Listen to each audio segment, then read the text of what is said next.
بسم اللہ الرحمن الرحیم۔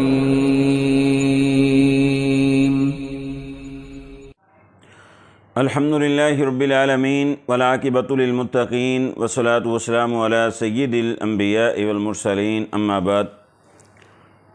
ہمارے ماحول میں، معاشرہ میں جھوٹی قسمیں بڑی کثرت کے ساتھ اٹھائی جاتی ہیں۔ بات پر قسم اٹھانا، اور خصوصاً کاروباری حضرات بڑی کثرت کے ساتھ جب خریدتے ہیں اس وقت جھوٹی قسمیں اٹھاتے ہیں، جب فروخت کرتے ہیں اس وقت بھی قسمیں اٹھاتے ہیں۔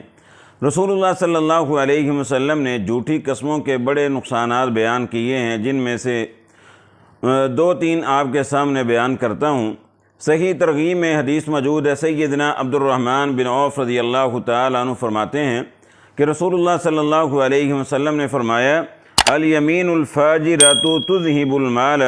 آپ صلی اللہ علیہ وسلم نے فرمایا، جھوٹی قسم مال کو لے جاتی ہے، مال کو برباد کر دیتی ہے، انسان سے مال ختم ہو جاتا ہے جھوٹی قسمیں اٹھانے سے۔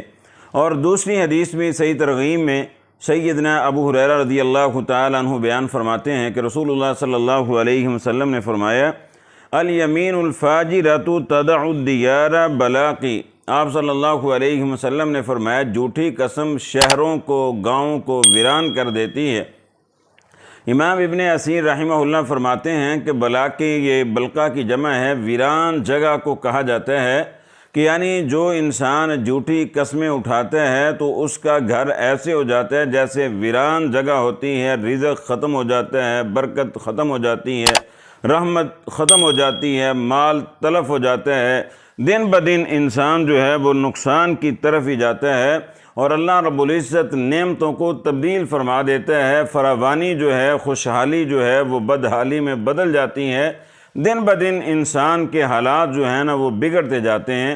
تو اس لیے کوشش کرنی چاہیے کہ قسمیں نہ اٹھائیں۔ ہاں، اگر ضرورت ہو تو سچی قسم اٹھائیں، لیکن بات پر جھوٹی قسم اٹھانا، رسول اللہ صلی اللہ علیہ وسلم کا فرمان ہے کہ اس سے آپ صلی اللہ علیہ وسلم نے فرمایا، گھر ویران ہو جاتے ہیں، مال تلف ہو جاتا ہے، ختم ہو جاتا ہے۔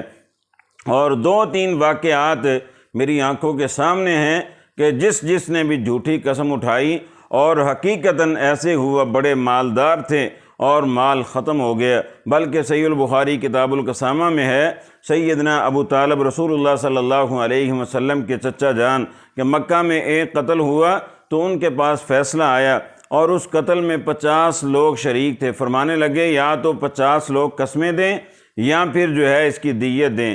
تو 3 لوگ تھے جنہوں نے کہا کہ ہم دیت دیں گے، انہوں نے 2 اونٹ دیے۔ باقی 47 لوگوں نے جھوٹی قسمیں اٹھائیں، اور 1 سال کے اندر اللہ رب العزت نے ان کو ہلاک کر دیا، برباد کر دیا۔ تو اس لیے ہمیں چاہیے کہ جھوٹی قسموں سے اجتناب کریں، اگر ضرورت پڑے تو سچی قسم اٹھانی چاہیے۔ اللہ ہمیں عمل کی توفیق دے۔ سبحانک اللہم بحمدک، اشہد ان لا الہ الا انت، استغفرک و اتوب الیک۔